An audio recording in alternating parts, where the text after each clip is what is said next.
Hello, ladies and gentlemen. Welcome back to the Armchair Booking Wrestling Podcast. I'm your host. My name is Stunning Steve Barber. And joining me as my guest co-host this week, unfortunately, Dwaylen could not make it today. He has some stuff to take care of, but our good friend Justin from TNC SportsTalk. Hey, Don't have a nickname for you, Jumping Justin. you know what? I don't need a nickname. I'm glad to be able to join. I can never compare myself to Dwaylen and his knowledge of the life, sports There are a few entertainment, people who can. sports wrestling entertainment. So but I'm just, listen, I'm glad to be able to fill in anything I could do to help you, Dwaylen, Armchair Booking Wrestling Podcast, the wrestling community. So thank you for having me. We certainly appreciate it because we had kind of I'm pretty sure you've listened or watched the show we had last week, and We can't top that. that's going to be a very hard one to top. But I mean, we are never just going to give up. So, but yeah, we had Larry Zabisco on last week, and that But was doesn't that get you like motivated, confident? Like, it. Really we does. hit this out of the park. We just got to keep on Mm-hmm. grinding, and you makes you want to do another episode, another one. What's the next guest? Well, Would you say though that Larry is at the top of your list of guests though, or right now it's a three-way tie between him, Buff Bagwell, and Wildcat Chris Harris, who's actually been on the show twice. okay, And Wildcat, was actually he's become a friend of ours. yeah, So I see him quite a bit because he's the head trainer at the Northern Wrestling Federation, and he actually gets involved with the matches, and he's been just a busy man lately. I mean, if seen oh he yeah, yeah, he just got I think he just got inducted to the Impact Hall of Fame, yeah, I I saw believe. that. I mean, Yep. and he's also what I've also liked is he's also growing NWF. He's been Yes. so ahead, like ever since NWF is just a shining image ever since he's kind of helped out and stepped in. Recently I saw on social media they were giving back to the community, making some wishes, Hmm. to some people. So I thought that was very, it's easier said than done. And to be able to actually give back to your community that way, I think that it just tipped my hat off to him. He's come a long way, and it's very impressive, Yes. very inspirational. Oh yeah, because the little boy and for the life of me, the little boy's name just totally just escaped me. But little boy, he has cancer, and Mhm. they met him at Children's Hospital. He's a huge wrestling fan, Yeah. huge, and so I mean that just absolutely made his day. Um, that weekend was the show in Mount Orb, and Okay. of course, he was there with his family. I ended up getting right behind him in line, and I had just seen where our friend Riley Matthews had actually posted, Yeah. pictures from where they got to meet him and how much it affected her, to be able Mhm. to do that. And so I saw the pictures of the little boy with his family, and then they were right in front of me in line. I'm like, wait a minute.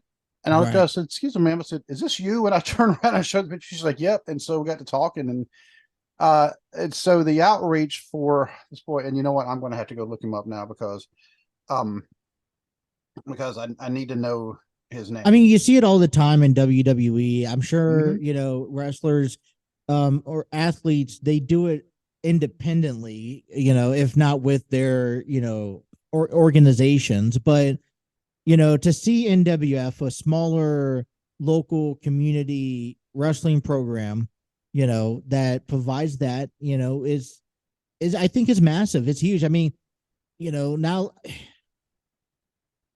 a lot of the newer generations don't know too much about Chris Harris unless they really are diehard wrestling fans, Right. So it's but he was also, I would say, arguably say that he helped put Impact on the map. Especially Oh, he also absolutely. helped elevate the tag team division. Yes. And Chris Harris, he and um, Cowboy James Storm, they were the 2004 Tag Team of the Year as Yeah. voted on by readers of Pro Wrestling Illustrated, which Pro Wrestling Illustrated, for those who don't know, that was, in fact, really still is like the magazine that covers professional wrestling.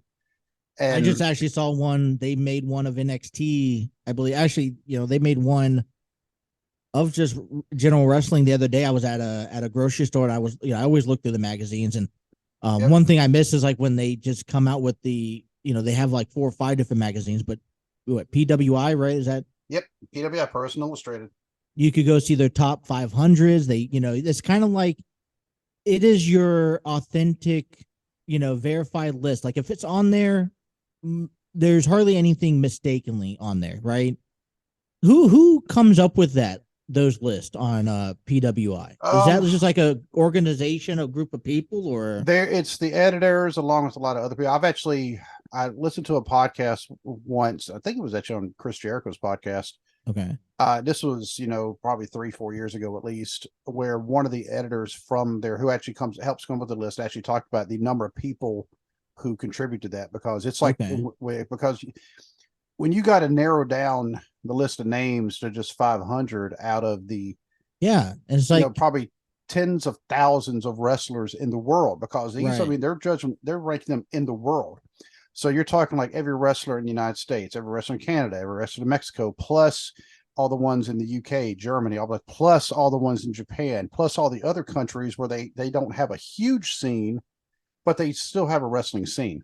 Yeah. And so they come with that, and it takes so long because first you gotta whittle the names down to 500, and trust me, they're not becoming any biased. They're not looking at how much television time you're running. They're looking at your accomplishments, what you are able, even if you lose. I question, because I took a look at that earlier this year, and I questioned some of the names that, hey, you only wrestled 2 times last year. Did you really leave that big of an impact on the wrestling community during that time? And I was like, okay, how did this list come together? Because I would definitely put other wrestlers up higher than, certain ones. By the way, the little boy's name is Beckham. Beckham. If you were to go to Facebook, or you can actually go to YouTube and look up Beckham's Bloodline, because he actually has a YouTube page. In fact, let me check on this. They were trying to get his subscriber count up to 1,000 subscribers. Okay. And I know last time first it was 500, but they were getting so close to that, and Beckham's mom actually told me they were trying to get it really up to 1,000. Right. They were happy with 500, but and I haven't even done it. I'll go subscribe to myself. I mean, after this, but man, and it looks like he's still under 500. But I mean, we'll try to get the word out again. Well, come on, let's all, anyone who's watching this or listening to this, let's go. I'm sure you'll probably get the details. What? Remind me, and I will post the link in the show notes. That way you'll see it if you listen audio only, or if you go to YouTube and you watch this, and I will actually post the link there so anybody can see it. Little boy, he actually was able to go home the other day. Yeah. And man, I don't know if he got to ring the bell or not. Hopefully he did, but if he didn't, I mean, hopefully he'll be ringing it here soon, if you know what I mean by ringing the bell. Oh yeah. But he was given a kind of a mini parade heading home. I saw that they got him in the ring. They took really good care of him. Pictures galore. I mean, this was both faces and heels. Even the heels, I mean, they came over and they took pictures with him, and just to show that you may be a heel in the ring, but outside the ring, I mean, you're still a human being.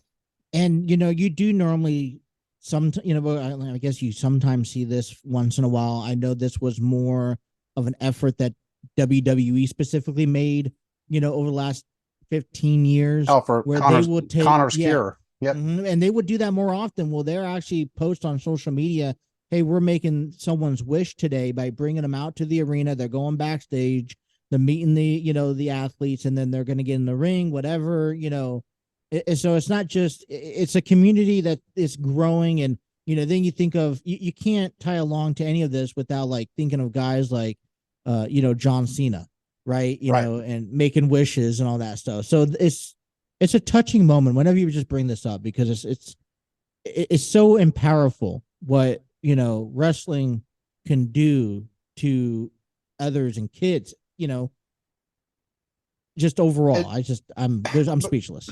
Well, because when you watch wrestling, you suspend your disbelief.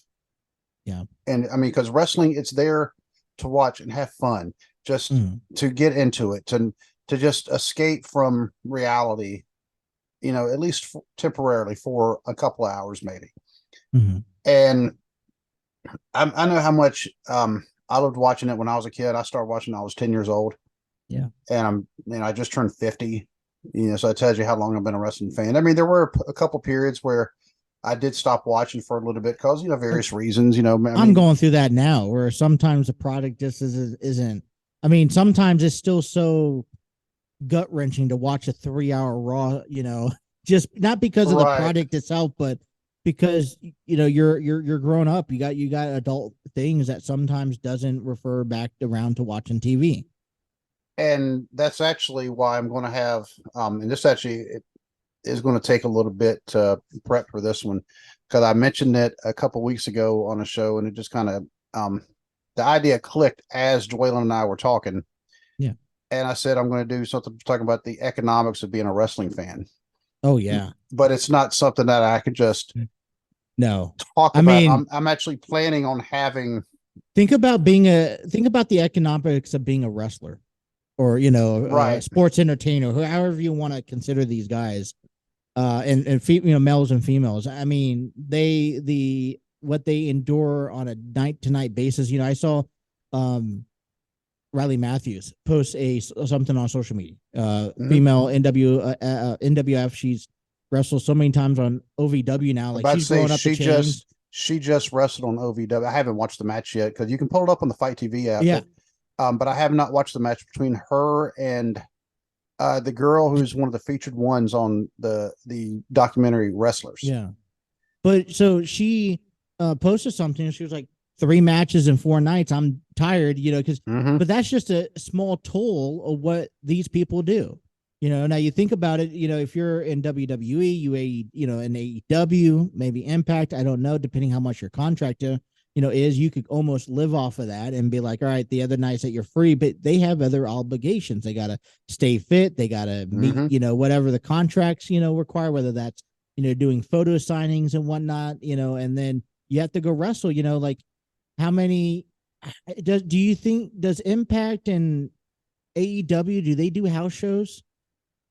Because I know NXT, Um, WWE, they've been doing it for a long time, and they wrestle 4 or 5 matches a week. I'm not sure about AEW. I don't think AEW does currently. Okay. Impact might. Okay. Um, because some of the events like Wildcats gone to were things that were on the weekend and it was involving Impact, but those may have just been special. I don't think they were necessarily house Special. shows. Okay. Um, and Riley, oddly enough, Riley talking about the 3 matches in 4 days. I could tell you at one point, and this was it wasn't that long ago, it was just a couple months ago. It was before the women's revolution. I want to say she had not 3 matches in 4 days. No, she had 3 matches in 2 days. Right. And because she did one on a Friday night, Mm-hmm. and then she turned around, and I don't remember where she was on the Friday night, but then she I turned remember around, that. Yeah. yeah, and then she wrestled somewhere in Indiana. I think it was Battle of the Border, Okay. that company, where she wrestled Savannah Sweet for whatever the women's title is there, and I think Right. Savannah actually, um, uh, I think she actually held that title, and then came back to NWF, and they had a match again in the NWF in Mount Orb that night. Right. So yeah, so Riley's only she's 20, I I think. Yeah, She's very young. I I think mean, she might be 20. but she's Um, understanding that concept of the business, because that's how the yes. business is. And I hear stories, you hear the stories that back in the 80s, 90s, 70s, you wrestled 10 times in a week. You'd have Yeah. matches, you have multiple shows in one day where you're wrestling at noon, you're wrestling at 4, 6, 9, 10, what, what I'm Yeah. saying? Oh, You're because even and coming you're back in also multiple characters, multiple gimmicks. and sometimes you're wrestling at noon, Yeah. and as soon as you get done, you might have time to take a shower real quick just to get the sweat off your body before your body breaks out in hives, and it will if you Right. just and you're getting in a car and you're driving, or you are to your next town, or you were driving to the airport to fly to your Right. next town. Mm-hmm. Because Ric Flair talks about that. And I'm actually going to segue into our actual topic. Speaking of Ric Flair, when Ric Flair was the NWA World Champion, he was the last traveling champion they had doing that. Okay. And this is when the NWA, the National Wrestling Alliance, it was an actual alliance of 27 different territories across the country and up in Canada, because Yeah. and Well, let's not forget that this was also territorial times, yeah, excuse it's me. territory And times. a lot of times companies, they didn't mind, volunteering some of their athletes to wrestle in different promotions, but they wouldn't always give them your champion because there was so much riding on that champion, and you didn't want nothing to accidentally happen with that, because normally what let's say NWA and NWF was, trying to share wrestlers, right, throughout the time, they wouldn't be sharing champions and then having a champion match or whatnot. Something would happen, and God forbid, that champion gets hurt. It was rare that a local territory champion would go even do like a spot show, in another. They may have like a special appearance, but the world champion, now they were expected to hit every single Okay. territory. And that's why when you look at when Flair talks about the schedule of the NWA champion that they had to have, it was actually a deterrent to some guys actually being the world champion. And then some of them Some people turned it down. some turned it down, some actually were champion for a little bit until finally, like Jack Briscoe, Jerry Yeah. Briscoe's older brother, Jack Briscoe actually walked in basically with the belt and said, "Screw every last second of this. I am done." I mean, Right. he no longer wanted to be champion because the travel schedule was killing him. Some of the wrestlers like Dusty Rhodes, I mean, Dusty Rhodes held the NWA World Title 3 times, and if you look at his combined number of days he was champion, it might be 3-4 months, and that's Okay. grand Yeah. total of all 3 reigns. Dusty was not really meant to be like a traveling champion. Of course, I mean, Right. Dusty was also the booker in Florida when he was Right. there. He was also the booker in Mid Atlantic, which became. You're also sacrificing family. You're also Yes. sacrificing personal health, because I mean, now you hear the stories. How did Ric Flair? How was Ric Flair able to get over all that time with the traveling and whatnot? He did a lot of things that would be Flair, frowned upon. Flair was never a drug guy, but Flair definitely liked his alcohol. Right. Well, I say he's not a drug guy now. Flair's all about the weed, which is kind of funny. Um, but now Flair, I mean, he was in tremendous cardio shape, and Right. because that's one of the things he trained on when he was being trained to be a wrestler by Vern Gagne, was one of the things they really focused on was cardio, cardio, cardio. But Flair, of course, with the drinking, and then Flair with the womanizing and things like that, Yep. he just didn't sleep, because in his first book, he actually said a doctor looked at him one time and said, "When's the last time you had 8 hours sleep?" And he's like, "I don't know." Because I mean, he would just run like You three, sleep four on the hours sleep. plane, sleep in Yeah. the car, 2 3 hours. I mean, Triple H, um, Stephanie and Vince, they were saying that, I want to say it was like 10 years ago. There was something that came out about their schedule, because it was flying from one to next, and like Mm-hmm. Vince would be just, he slept on the plane, and he'd even Yeah. work out on the plane, and it's like, because they were able to stay so fatigued. It was like when Triple H and Stephanie was running WWE, or was doing a lot of the television running WWE, right? The authorities. They were talking Right. about how they really jumped from one plane to the next. They never came home. They slept on the plane as they were traveling, and they just kept on going. And so, I mean, it takes a toll out of it. I'm sure, and but you know what? That's why they do it and we don't. Because I can't. I will. I couldn't do it to save a life. Oh, I know I couldn't do it either. Um, because they said Vince was another. Specimen. I mean,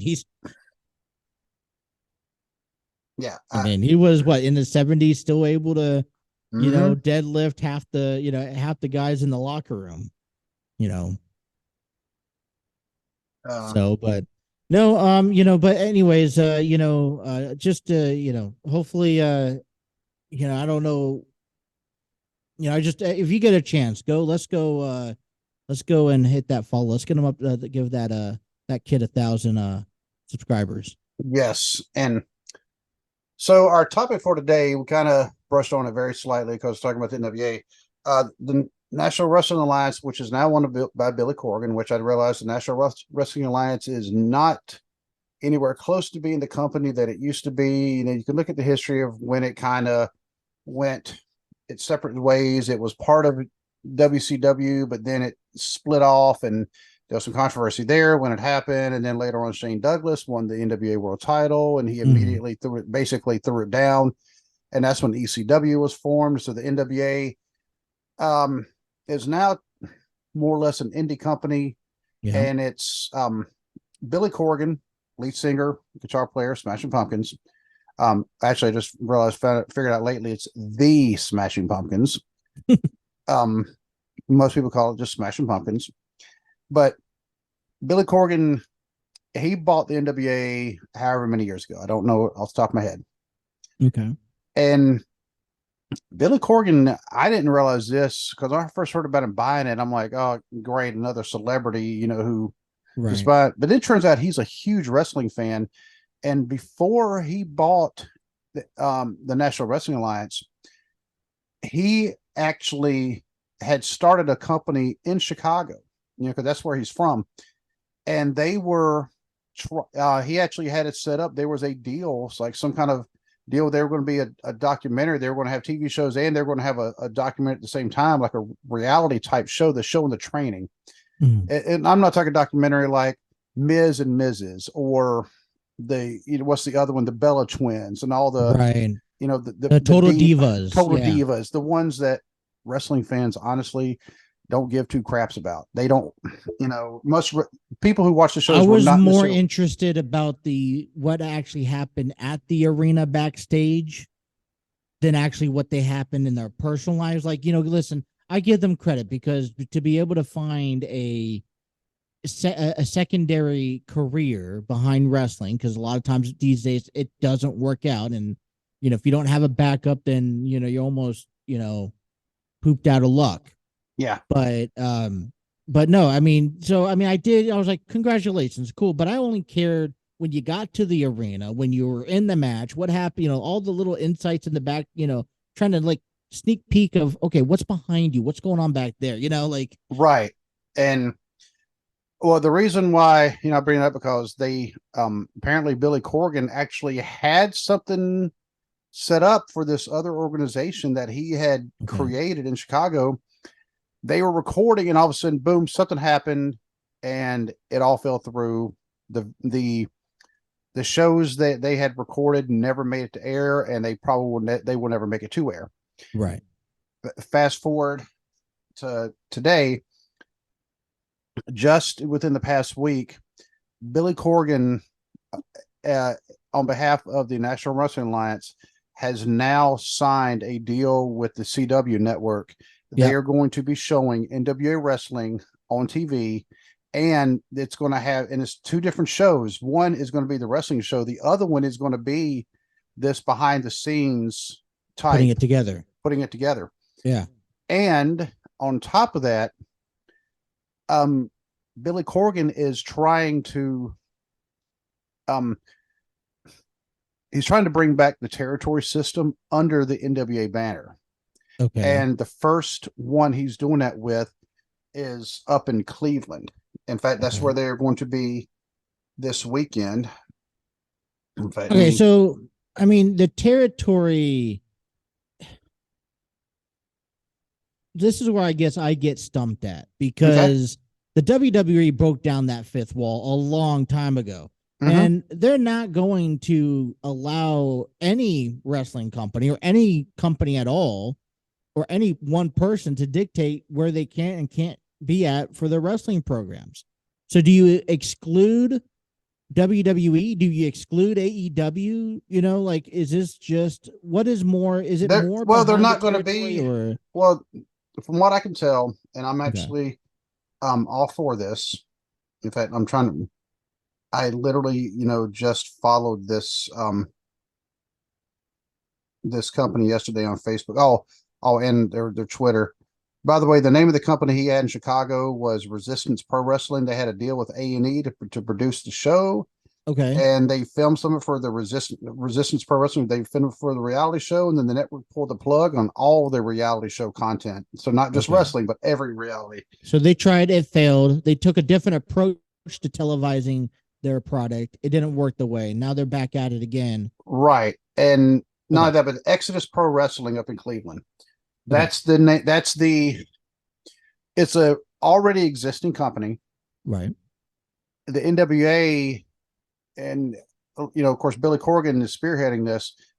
They are bringing Exodus Pro Wrestling under the NWA banner. So they're already an indie company now being part of the NWA, which is just so that I can have the clarification. It's like if NWF and OVW work something out where OWF, is kind of like the main banner, and NWF would tie along with them still with whatever allegations they get to correspond with each other. You know what I'm saying, right? They're like, so yes. OVW is running their own stuff. NWF is still running stuff, but through OVW. Yes. So they would fall under the OVW umbrella. But what this gives a chance, like in this case, the NWA World Champion right now is EC3. By the way, that belt behind me, not the one on the top, but the one underneath, has EC3's autograph on it now. The first time I ever actually met a current NWA World Champion, and and that's the belt he's holding, and so that's the belt that he's holding it. So I had him sign it. So that's actually the fourth signature I have on that belt. Him, Tommy Rich, Dan Severn, and Abyss. Abyss signed it at the last Summer Sizzler when he was there. But this gives a chance for a lot of the wrestlers who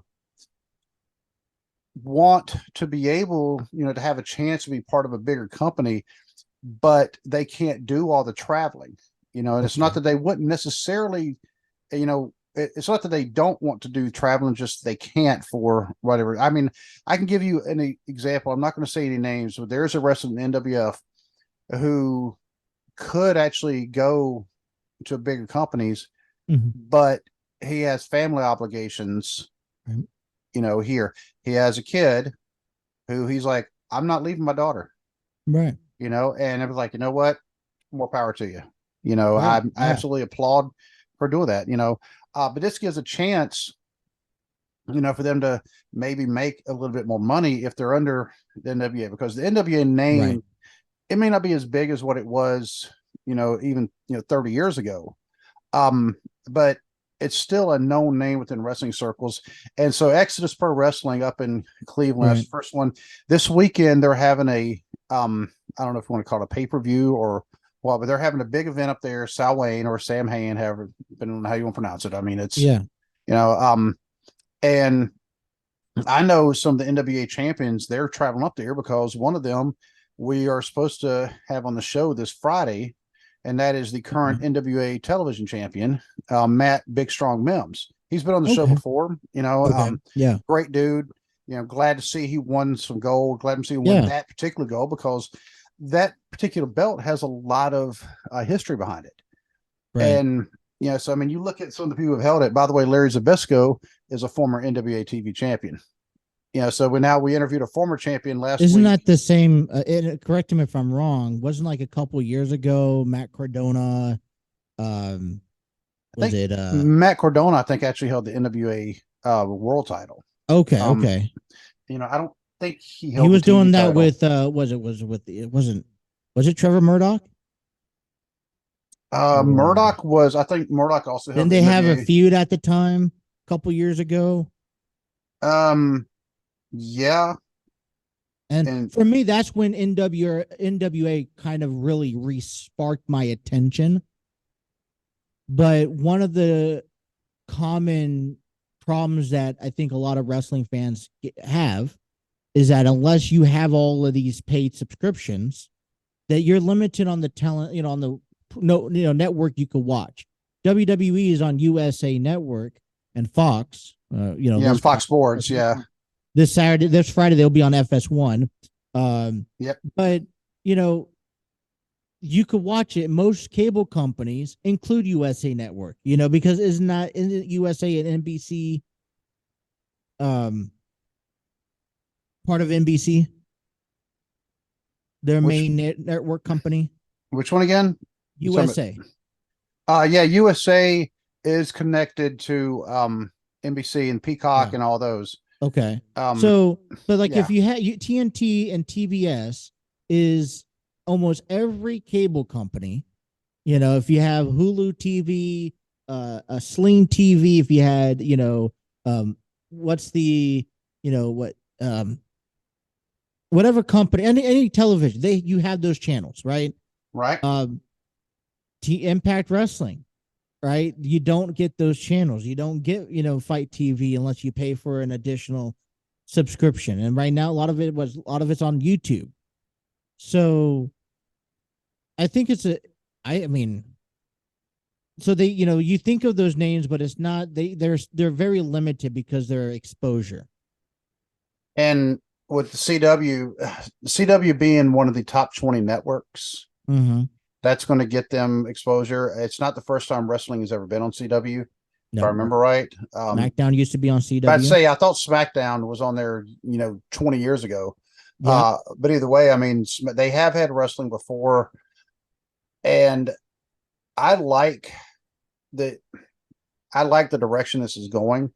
Okay. Because right now, the only options that you really have, if you're wanting to be a top star in wrestling, you can go WWE, AEW, maybe Impact, right? Maybe New Japan, if you're willing to travel to Japan. Well, they do air it sometimes out here. They're probably like later episodes. I've seen a few. New Japan, they have actually started expanding this direction. Okay. Some. You could go down to Mexico, wrestle in like the Lucha Libre stuff, but that's a very, very different style down there. One of the things about wrestling down in Mexico, and Jericho's talked about this in his first book. Mick Foley talked about it the same. In Mexico, they work on, they say they wrestle from the left. In other words, they work on the right arm, the right leg, whereas everywhere else in the world, they wrestle from the right. In other words, they work on the left arm, the left leg. You always see that. It's always them working on the left. So that's one of the things you have to get used to. And plus, unless you're Ronda Rousey. Unless you're Ronda Rousey, and then she just grabs whatever arm is near. And I'm sorry, I don't mean to no disrespect to Ronda, but that's no, because we don't want Ronda to come beat us up. No. And she could, but she would hit me over the head with you. Yeah. So she'll find both to get us both in one of those arm bars. It's and but the Lucha Libre style, of course, is very aerial. Yeah. A lot of moves. So if you don't know how to do that style, you might be a little bit lost. But either way, if you're looking to get exposure, of course, like I said, WWE, with WWE also with, if NXT falls under that, with AEW, Ring of Honor falls under the AEW banner. And then you have Impact, and NWA would probably be the next tier down. NWA, they are, you know what? I'm going to argue that because in honest opinion, with this new television deal, you may see a bigger rise for NWA to rise above Impact it's not going to happen overnight, but I just feel like they have more going for them than Impact Wrestling. Which is kind of amazing because NWA used to be associated with Impact because Wildcat, he'll tell you he is I think 7-time NWA World Tag Team Champion. Right. And so, this doesn't oppose a threat to AEW. It doesn't oppose a threat to WWE. We're not going to sit here and say, oh my, this is going to be now a three-way war, between wrestling companies. I think we still understand very clearly who's at the top of the food chain, and that's the WWE. independent wise, I consider AEW as an independent wrestling company that has just more money to expose themselves more, right? And then you Yep. have the trickle effect of NWA, Impact, Ring of Honor, whatever you want to consider next. So it's not NWA ain't coming in and say, hey, we're taking over. But I just think for wrestling fans, for the community, and for television, I mean, I think this is a really good deal because you see all these other sports out there that's going along with, like you see minor league hockey on TV, you see the off season of MW, the summer season of NBA, you see the off season like the XFL and the USFL for football.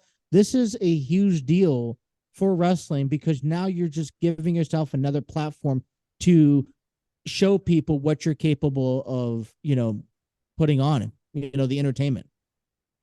And when I was mentioning like the territory aspect of it, of course, Exodus Pro Wrestling out of Cleveland is the first one that has signed on with that, and they're sending all their top people up there this weekend to have this big event. But Cleveland, I mean, the territory itself is based out of Cleveland. That means all the men and women who are actually part of their organization up there, that means they don't have to travel necessarily unless they were to become like one of the top champions, right, where you would be expected, okay, this company over here is part of the NWA, because the Exodus Pro Wrestling, I haven't actually looked too much into it, but I'm quite sure they have their own, if you want to call them local champions, right?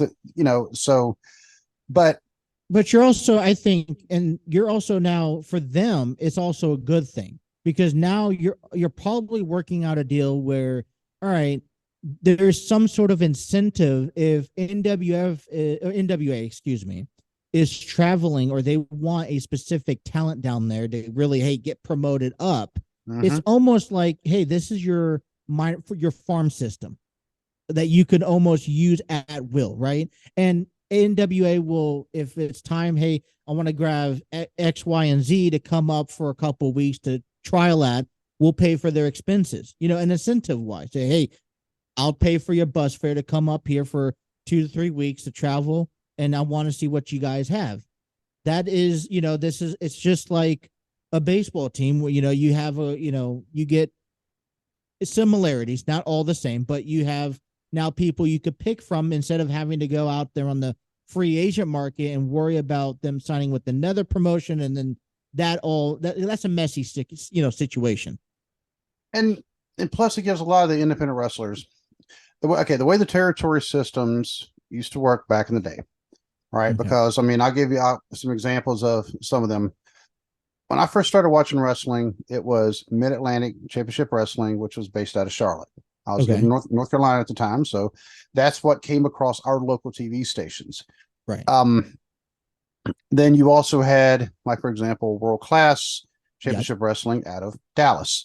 You also had Florida Championship Wrestling, the old Florida territory, which is based out of Tampa. You had Georgia, based out of Atlanta. You had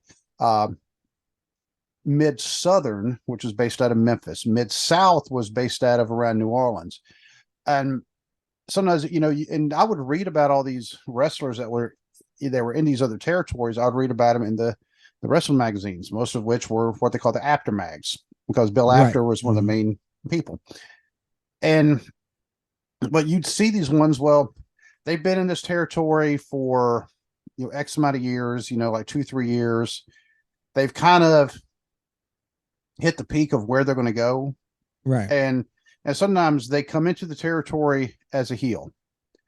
And after they've been there as a heel, right when they are at the peak of their unpopularity, I guess, the peak of the hatred, they're really hot as a heel, boom, they switch them to be a face, and then it keeps rising.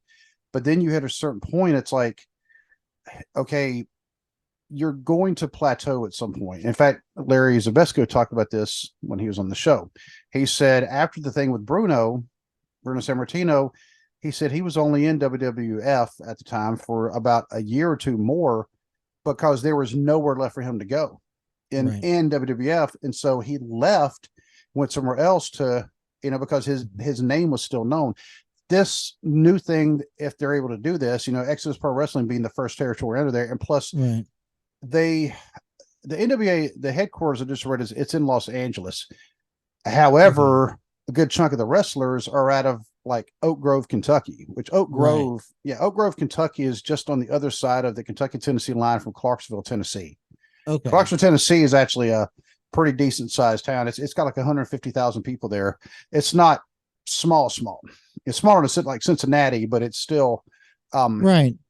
And it's smaller than Nashville. So, I'm just trying to make sure, I'm understanding this myself, right? Because I'm intrigued. I want to see how this works, because territory means for me so many different things.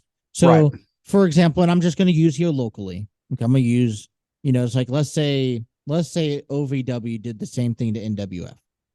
Okay, that means let's take someone like Hollywood, right? And he's reached the ceiling. There's nothing else he could possibly do in NWF. He's done it all. You're talking about Swayze?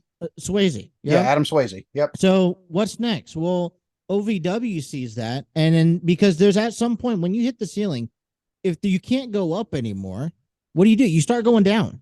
You do eventually go down. So OVW sees that and says, all right, well, we have new opponents. We have a fresh look.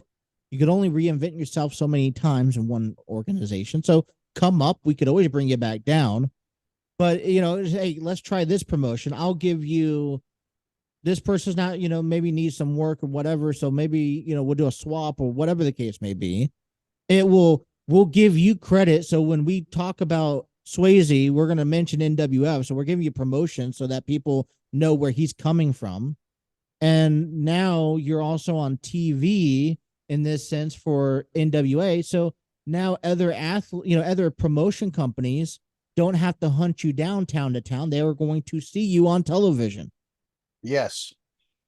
And on top of that, and I don't mean to interrupt you, but I was just thinking about this. Now, if you're a kid at home and you're thinking about if you're in Kentucky, if you're in Cleveland now, you're thinking, hey, if I was thinking about becoming a wrestler, because 90% of people who are wrestling fans had one day thought of, hey, I want to become a wrestler when I grow up.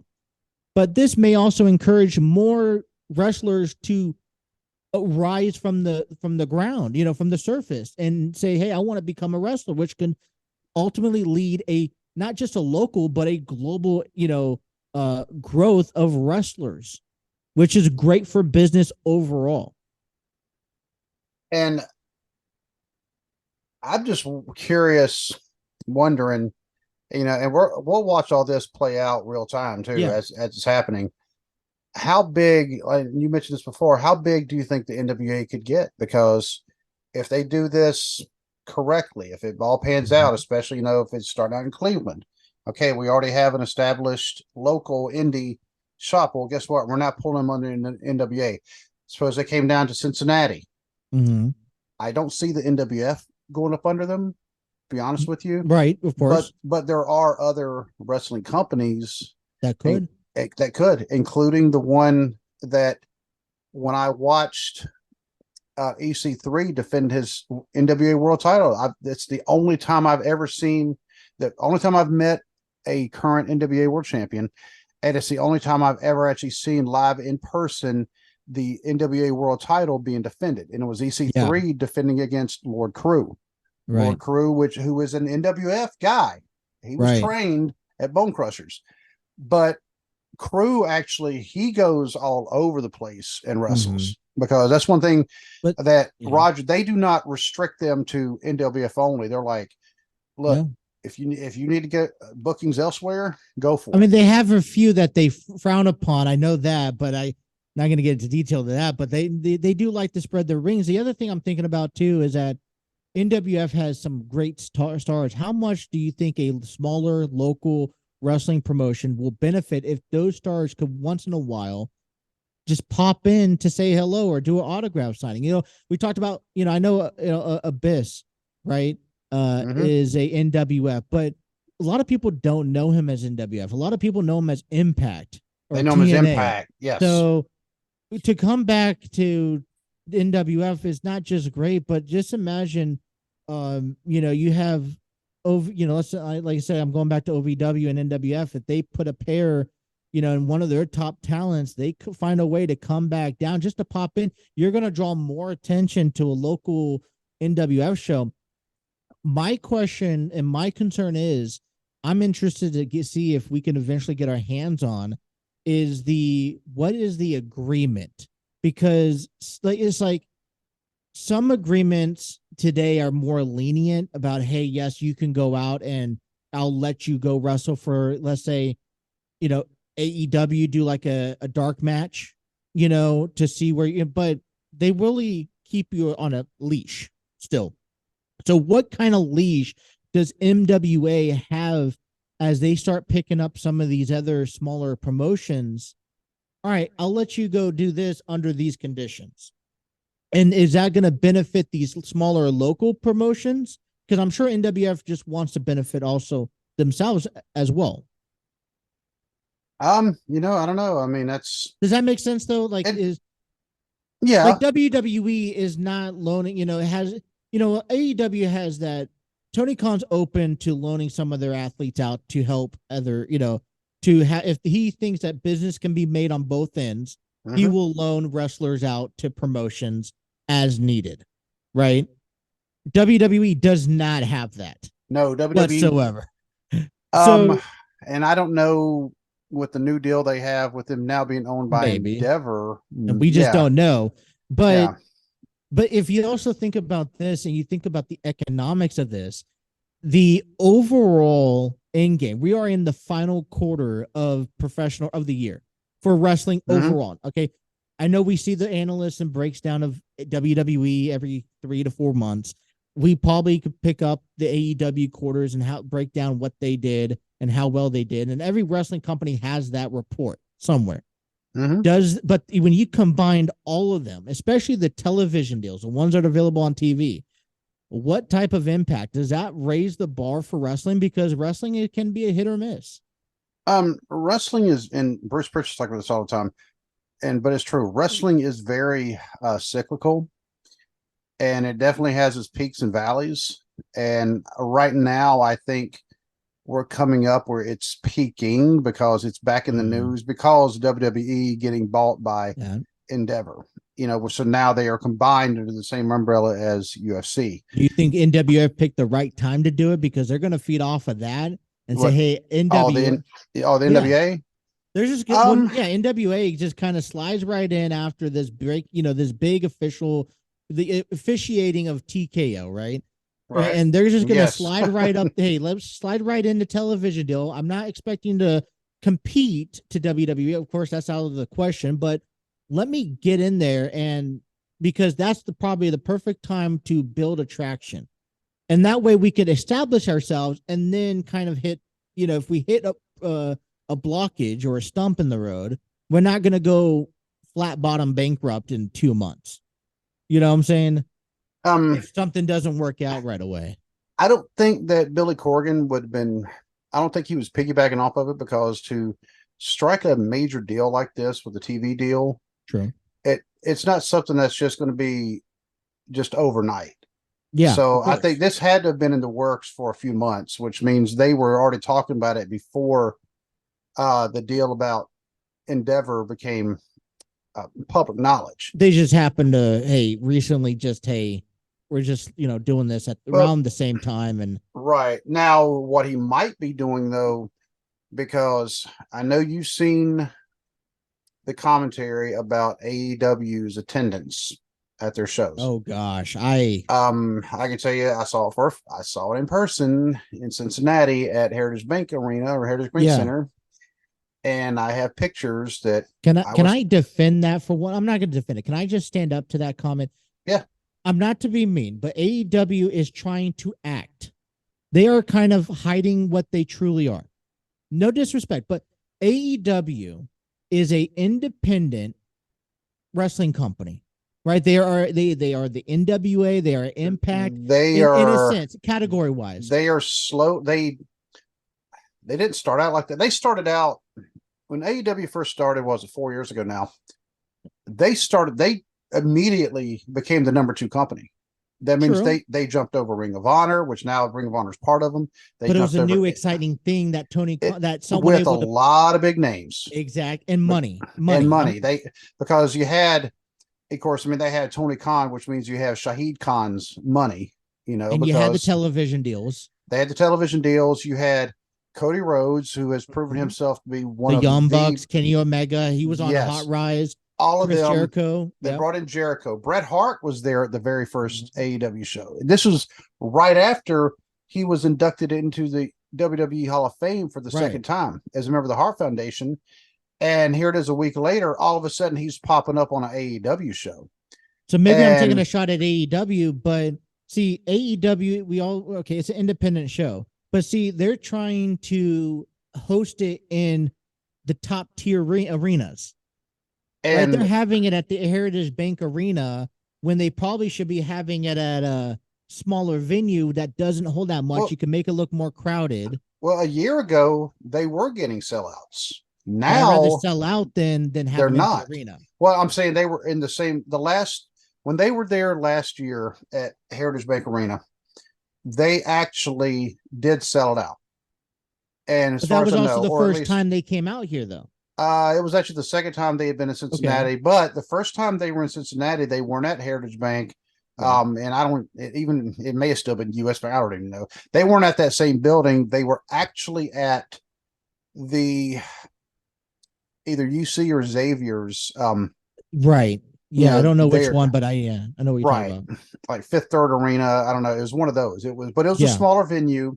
AEW was still a smaller company, and this was after, they were able to do these shows again because of I COVID. just feel Remember? like they hide that they are they're asking they're putting them they want to be big, so they're booking big, but then they don't get that reception as they want.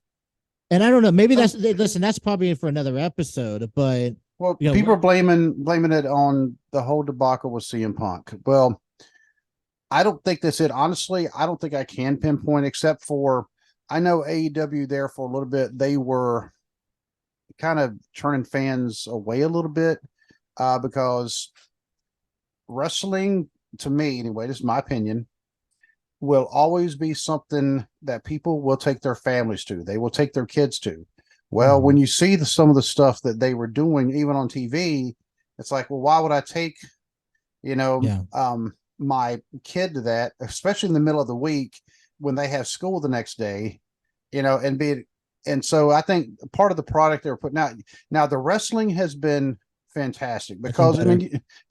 you have Jericho. Now you have Yeah, Christian Cage. Now you have Adam Copeland, formerly known as Edge. You have the but Hardy has the Boys. damage been done though? Because I mean, you and Dwaylen sat on this podcast before and said, "Listen, these are part timers. These are people that probably should have hung up the boots, at the hype marks."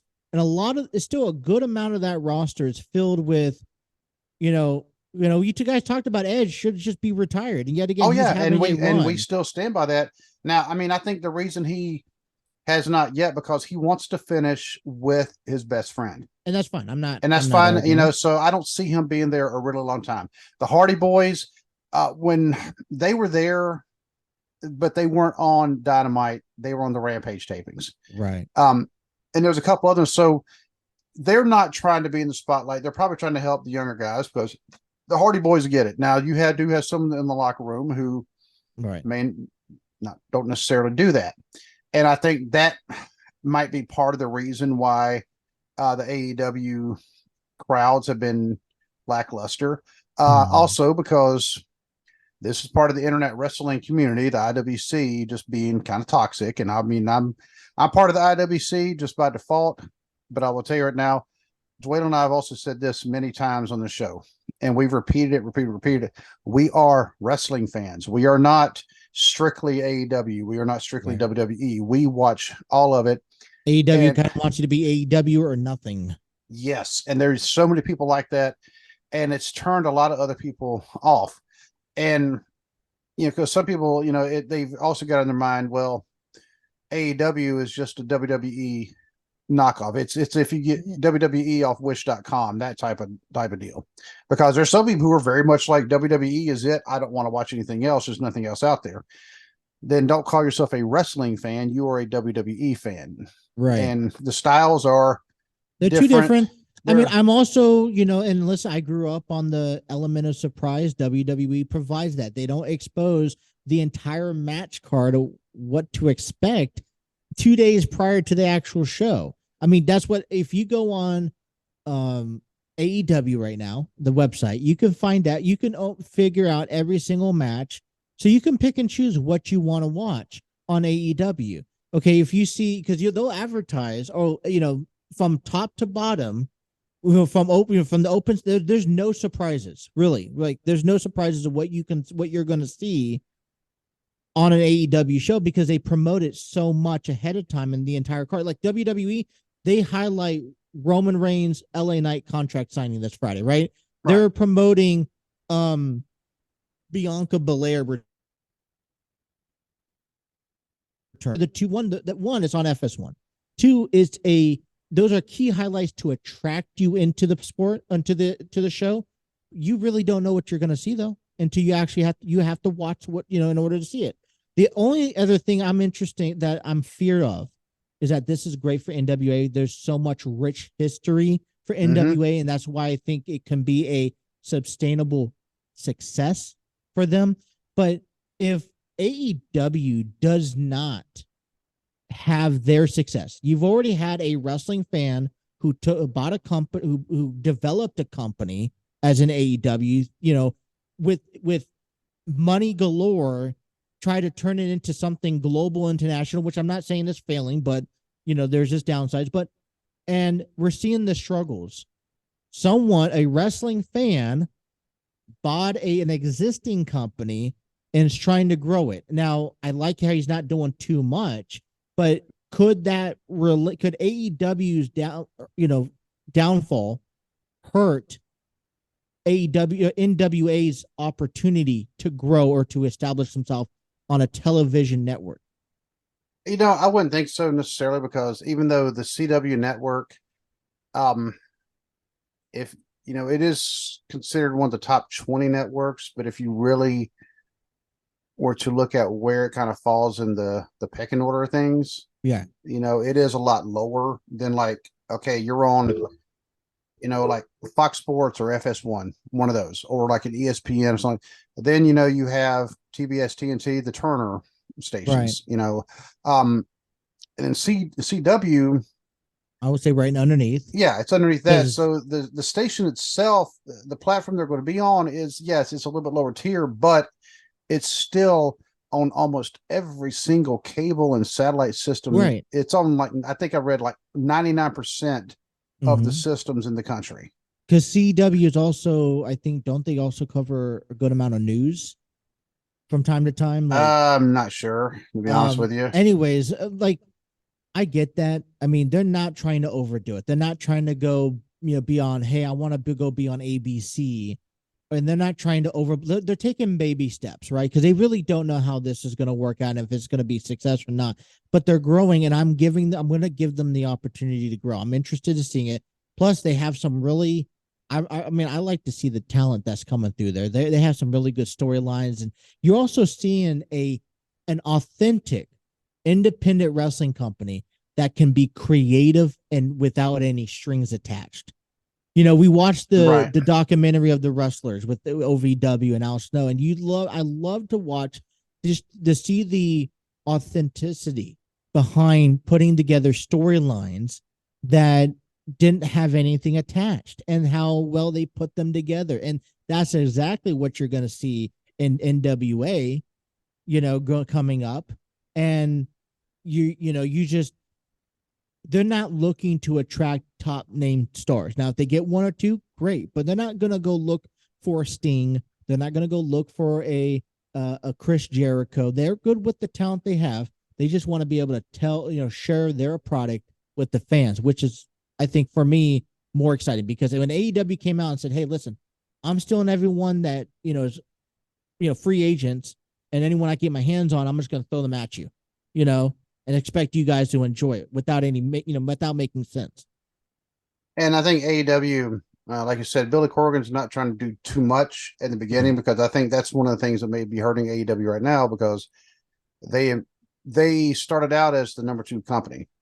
So their very first boom, they were number 2. They weren't going to pass WWE at the very beginning. Now, at one point, because we even had an episode about this, said it has AEW surpassed WWE, because WWE at the time, their product, at least on TV, in fact, even some of their pay-per-view slash premium live event, whatever you want to call them, they were also getting kind of sloppy with stuff.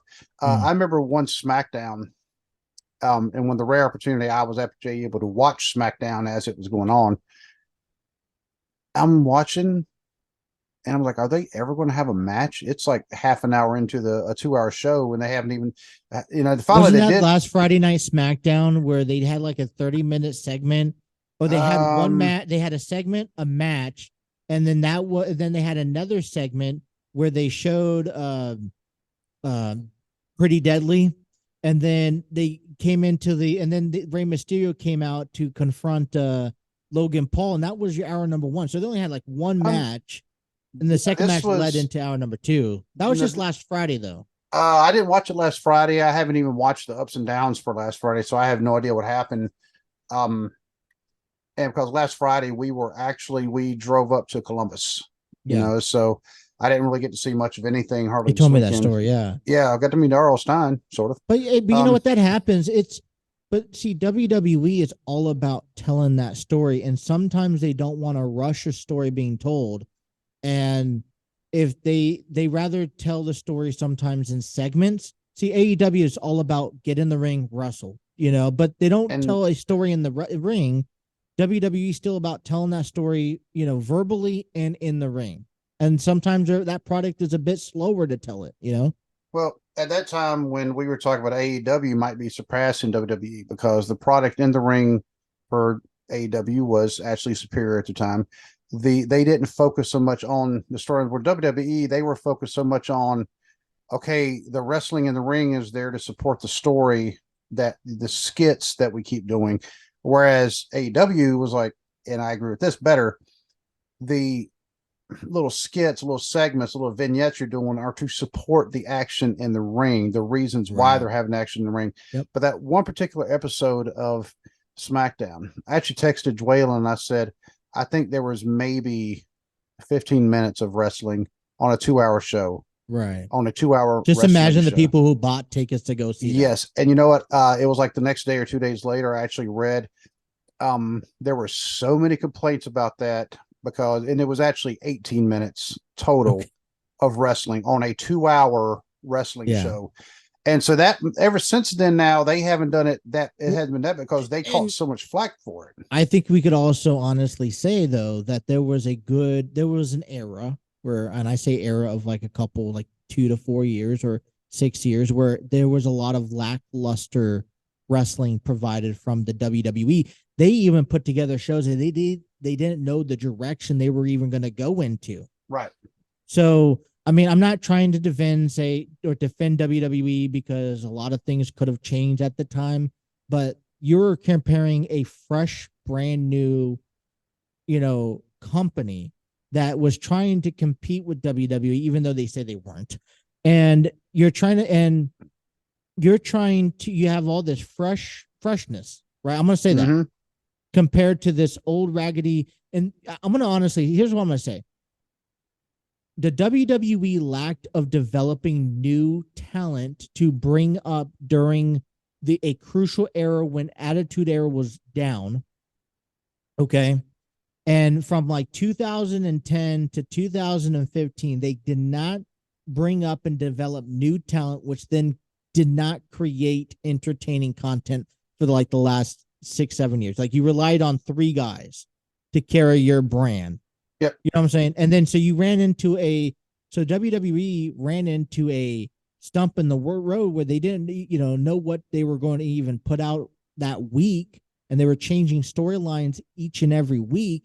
And so when you really thought of, hey, I'm going to get into Baron Corbin and Kalisto, for example, they were going to get into a feud. It changed the next week. And I'm like, what? I wanted to see how that ended, you know? Yeah. So, And then you're already AEW you're on already top, invested in it, yeah. and all of a sudden they just pull the rug out from underneath you.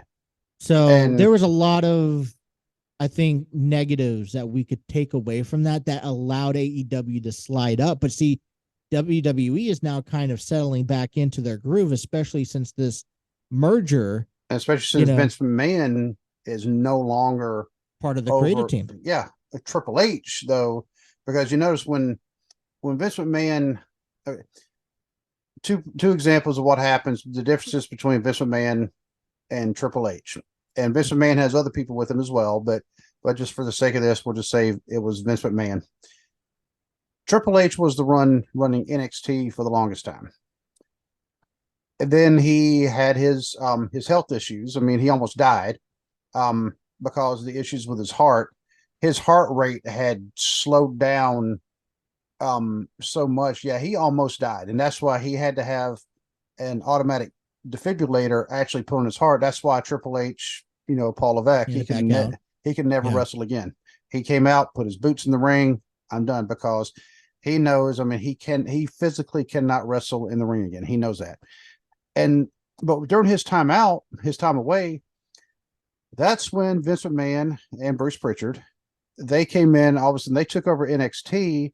That's when they changed it from the black and gold to the tie-dye, whatever that was. 2.0, yeah. Yeah, the 2.0. The wrestling wasn't as good. The storylines were stupid. And, people. Can I ask you this real quick? Sure. Because, I think there's a saying in professional wrestling that I can almost arguably defend to, like, for example, Brett Favre, for example. I'm just going to use this reference. Brett Favre was done with the Packers, and he decided to go with the Jets and the Vikings, or the Vikings and the Jets. It was the Jets first, and then the Vikings. He wanted to prove to everybody that he can still play at the top tier. When the Packers were giving up on him, he wanted to prove everyone that he still had it and that he could still take a team to the playoffs, if not to the Super Bowl. But the longer he stayed in with another team, because I only knew him as a Packer and I loved him as a Packer, right? But when he went to the Jets, when he went to the Vikings, he became a bit stale for me. And it started that kind of went down. So there's a saying in WWE where all wrestlers know is wrestling. They don't bank off of a secondary career. Vader was wrestling until he died. Mm-hmm. Okay, and a lot of older wrestlers would do that. Vince McMahon only knew WWE. He doesn't know nothing else. He didn't. I mean, he gave up everything that he was at his young age, because he wanted this industry, right? Well, he wanted. For him, it was a means to an end. He wanted to prove to his dad that he could do it. That he could do it, but his dad never wanted him to take it national. He wanted him, no, this is a territory sport. Right. You're going to keep it local. But he did what he did. But that's all he gave, though, right? I mean, he tried doing football at the XFL, didn't work out. He tried doing bodybuilding, the WBF, didn't work out. He tried other things. He came back around to wrestling, but he always came back around to wrestling. My point is that every wrestler, when it's time to hang it up, for a prime example, The Undertaker, he knew there was a period where you knew it was time to hang it up, that he refused to hang it up because he felt like he could go, and he was so loyal to Vince that he had to be available every time Vince called. That yes, he had a couple of good matches at the very end, but it kind of started tarnishing his reputation because he was just stale in the ring. Okay, and I love The Undertaker. I will defend The Undertaker to left and right, but you knew he was running stale. The couple, especially after he lost the streak. So that's the same way with IC for Vince. I'm not trying to defend how he's handled the company recently, but that's all I mean, you do run stale in creativity, and sometimes it's hard to let it grow. You really built it, and it became a global enterprise. You know what I'm saying? Yeah. And so for me, there's a validation of where the last 4-6 years, how many years you want to say of staleness that the WWE provided came from. And maybe he was running style. And when you own a company, you feel like it's being taken away from you and you still love it, you still feel like you do it. What do? You become defensive. You lock it down. You take full on control again. And you're going to honestly go make opposite decisions of what people are suggesting on purpose, just to show them, hey, this is my company. This is my company. Just be right. kind of childish about it in a way.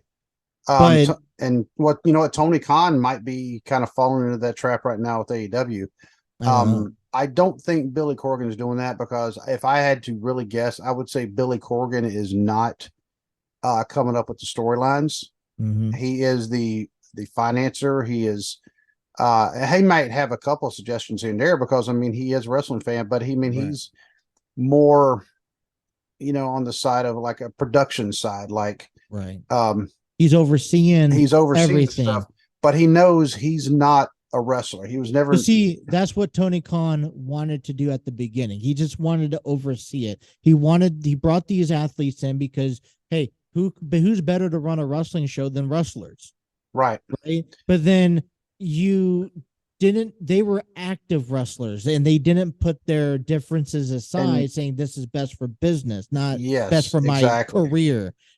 I mean, that's the fall of WCW. Right? I mean, and we also had an episode in our in the archives talking about that too. Is I think I'll have to go back and look at the thing. We were saying, are they repeating the same mistakes of WCW before WCW? If you find it, put it in the descriptions or put a tag on it on the YouTube channel. That way people could go back. And then they're going back and find it, and it may have actually. We may still been audio only at the time, but I'll have to go back and check. I mean, we've recorded almost 300 episodes now, so yeah. But it's hard to find. I'm excited for NWA. It's honestly a great way to end the year. Do you know when it officially starts? You know what? Let me look at it. There's a few articles on it. Obviously, it's going to take some time for people to adjust to it, but I think for those who NWA is a program that it's been around for decades through its ups and downs. They have it. Everyone goes through them. For me as a wrestling fan, I will support it. Now I don't know how much I'm going to watch it. I don't know what night it's on. Hopefully it's not competing with Raw or SmackDown or NXT or AEW. I honestly don't think they're going to try to compete with Raw or SmackDown, because they know that would not fly. There's no way they can compete with that. But I was reading on CW, there's already wrestling there. It's WOW, Women of Wrestling. Yeah, they already have that, and it said they actually already I literally just read this. WOW already outdraws it might be AEW. Oh, here it is. No, they already outdraw Impact. Because Impact's on Fight TV. No, Impact. I think it's on Fight TV. Is it? Because I know they're also on. Because I have my DVR set to record Impact, even though I rarely watch it, but it still records it. But it's also probably not one of those channels that not every cable company or provider offers, which becomes a struggle. The WOW shows, they pull in between 250 and 450,000 viewers per episode. That's good. That's really good for all women wrestling. Yeah. Yeah. And they already outdraw Impact. And so I don't know if the Women of Wrestling company is going to also fall under NWA. I can't see that happening, to be honest with you. But see, I don't look at it as a competition. I look at it as, hey, you're putting NWA on the map again. You're giving the opportunity for a lot of these younger guys, for a lot of young kids that get a chance now watch and see it. And now they could go to these shows and be like, oh, I saw you on TV last Tuesday. Mm-hmm. And it's like, for me, that beats anything when you want to talk about competitiveness.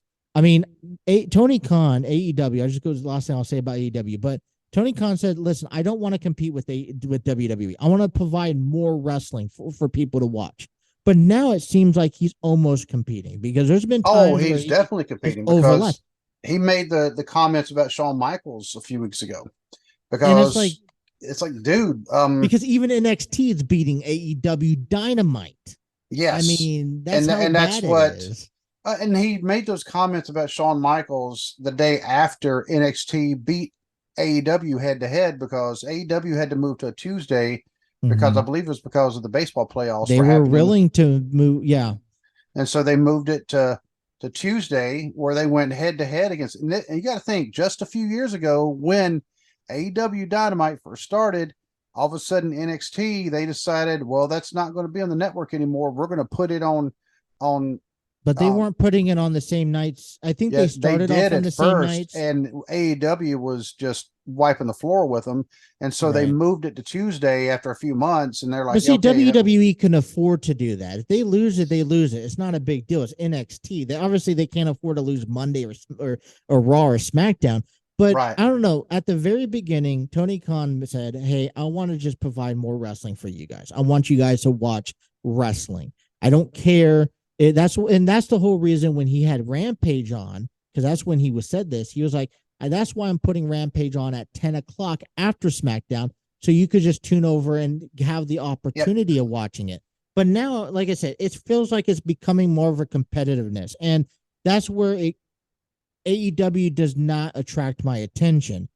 So, with NWA with this television deal, and if they're approaching it the way that you're saying it's approached, I'm going to give it a fair shot. At least yeah, give it a chance. They're not going to try to outdo themselves. Yeah, they're going to try to be different than WWE, AEW, wow, but I mean, they're not going to try to be somebody that they're not.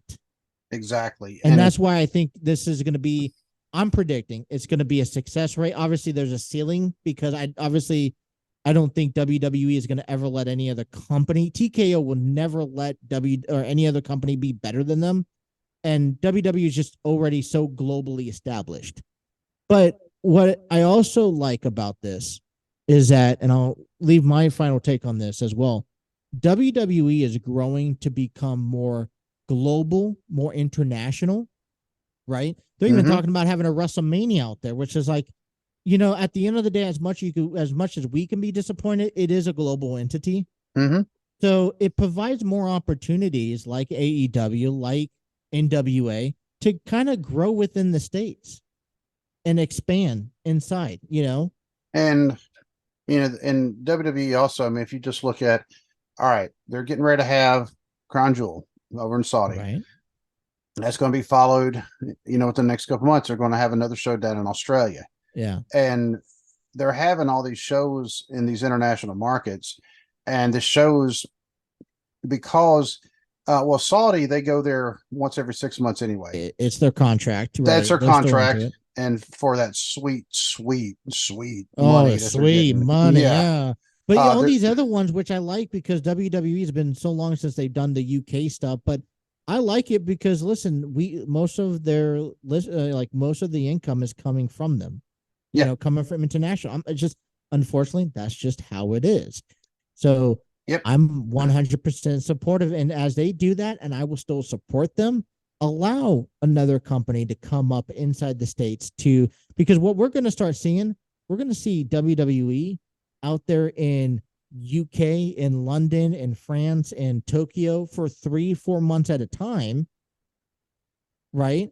And we're going to need wrestling out here. I mean, I just feel like that's eventually where we're headed, where WWE is going to start spending almost 50% of their time just going everywhere they could possibly can. And I'm center just when we're talking about them going over to the UK, NFL football used to have one game a year Now over they in the have UK. like what, 4? Yeah. Um, I don't know how the crowds are, for those games. Oh, they're lights out. I'm telling you that. They're still talking about getting an NFL, expanding an NFL team out there. We talked about the Jaguars, Tony Khan's team, right? We talk about the Jaguars going out to a potential candidate to play a season out there. Which, hey, if that's where NFL is going, good. fine. Go ahead. I don't care. It doesn't, it doesn't hurt me.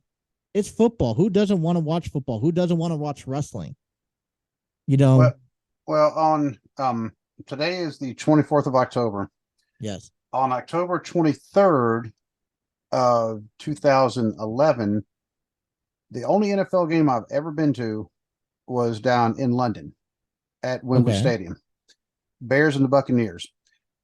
Then I could tell you that over half the crowd there was given free tickets. I was one of them.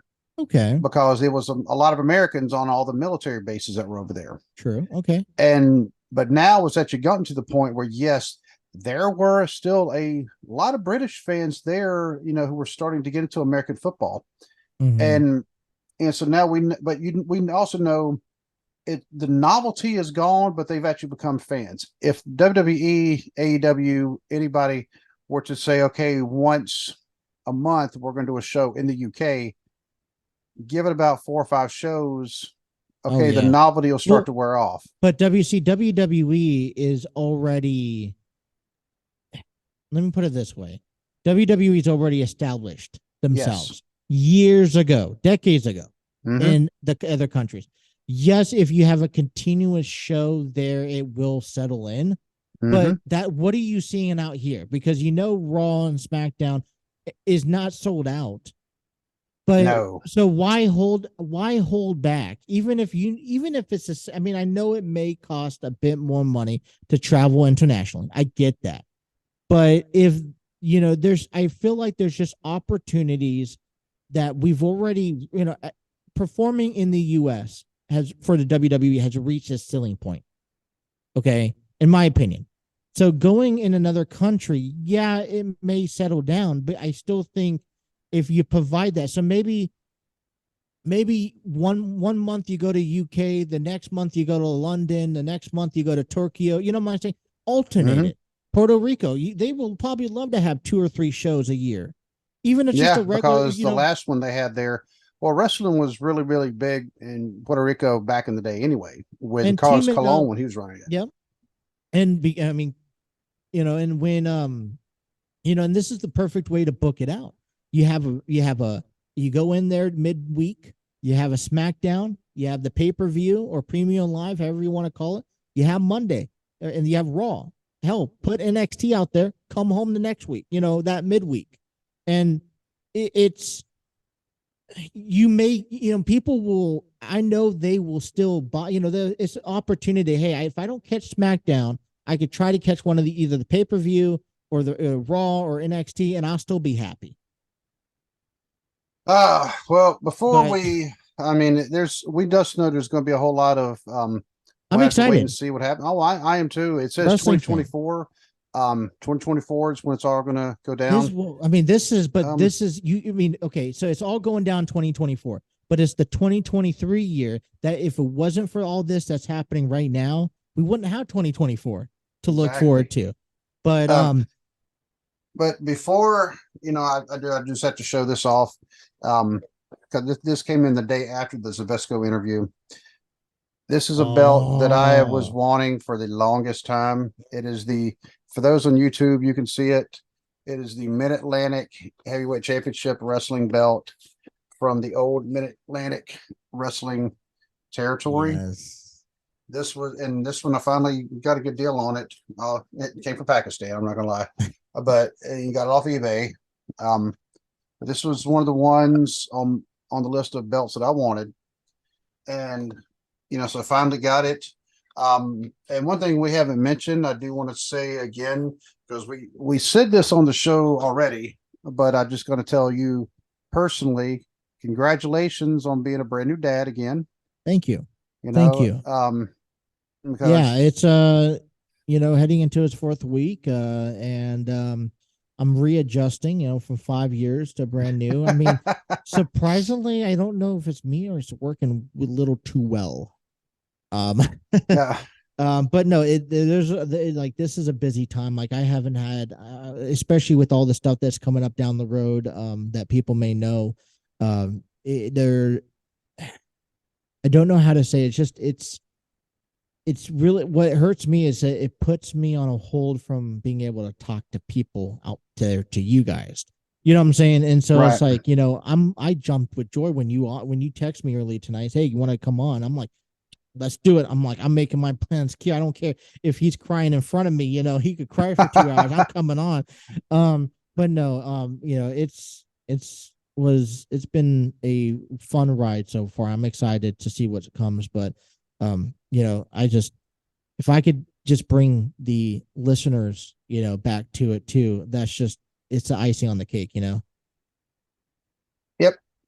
And I know before we went on the air, you were talking about there was something historic, and it's not necessarily wrestling, but you said Okay. this is a historic So weekend it's actually coming up this Sunday. this Sunday. And just remember, Justin is not just a wrestling podcaster; he has a sports podcast where he also includes Yes. wrestling. So I mean, we're I haven't talking been like on for like 6 weeks, but I'm working on trying to get back that's on. what happens. When you have a newborn, you have to shift your priorities. So So I heard, okay, so I think it was, I'm trying to remember. All right. So there is one day in the entire year where there is absolutely zero sports games. So when I meant about sports games in the U.S., there's four major sports categories: baseball, MLB, NFL, NBA, and NHL. Correct? yes. In the U.S., there is one day out of the entire year where neither one of those games or sports are playing, and that is, I believe, if I'm not staying correct, it's one of the days during the All-Star week where they had the home run derby and then the All-Star on Tuesday, and then they have like a Wednesday and Oh, yeah, Thursday it has off. to be because the NBA, the finals have already happened. Yep. The NHL Stanley Cup, because the There's no NBA and the football. NHL, they run like neck and neck Yeah. almost the entire time. So And they're I don't remember what day that is, but something very special is coming up this Sunday because for the first time, and I don't know how long, we're going to have baseball, the MLB, NFL, NBA, and NHL play all in the same day. wow. I'm talking about regular season action. We had the not regular season. I'm talking about like you had the World Series, game 2 of the World Series between the Rangers and whoever wins this game between the D-backs and Phillies tonight, which by the way, D-backs are leading. Okay. So then you have the NFL, right? You have NBA, right? Because their season just got underway today. And then NHL has already been in their season for about a couple weeks now, like 2 weeks. So you'll have all four of those sports, which is a rarity to see, all happen in the same day. As a matter of fact, it may all happen simultaneously Sunday night because the World Series is at night. That's Sunday night football, NBA usually in the afternoon or at nighttime, in the NHL. And I just think for me, that's just as a sports fan, I'm like, you can't get any better than that. I think what also I was listening to something earlier tonight. And I was like, NHL is doing something pretty cool for like the kickoff of NBA season about how they start their games every 15 minutes. I think it was today. All NHL games was 15 minutes. Started at 6 o'clock and it's going until 1. Every game starts 15 minutes later. So first game starts at 6. Second game starts at 6:15. Third game starts at 6:30. You know what I'm saying? 6:45, right. So on. And that is designed so that you can see every NHL game at the same time. And they're on ESPN, they're doing a red zone where you could catch all the games happening. So by the time one game's ending, because NHL's time is 20 minutes, 20 minutes, 20 minutes. That's it. Mm-hmm. Unless you have overtimes. But you're able to catch all the games and then be able to catch out your basketball games and then baseball too.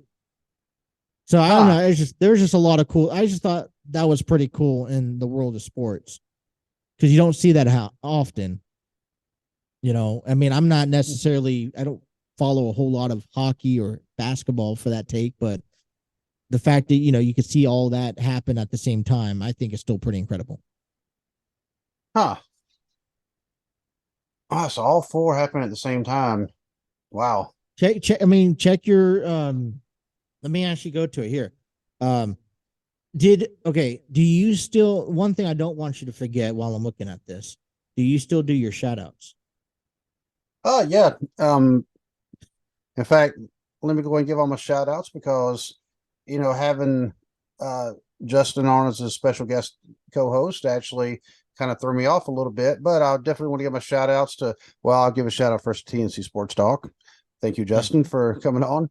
I also give a shout out to Ted the Hillbilly Hill, the actual pod father, because he's been so supportive of our podcast and just wrestling podcasts in general, because he really, really kind of pushed everybody, encouraged everybody to just keep going. I mean, and actually give good products. Is like, hey, you sound good. Let's just keep it up.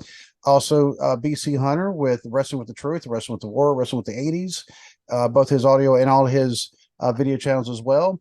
Our buddies at the Dad World Order podcast, the DWO, and also our friends at the Finisher Wrestling podcast, because we've been on their show a couple of times. They've been on our show.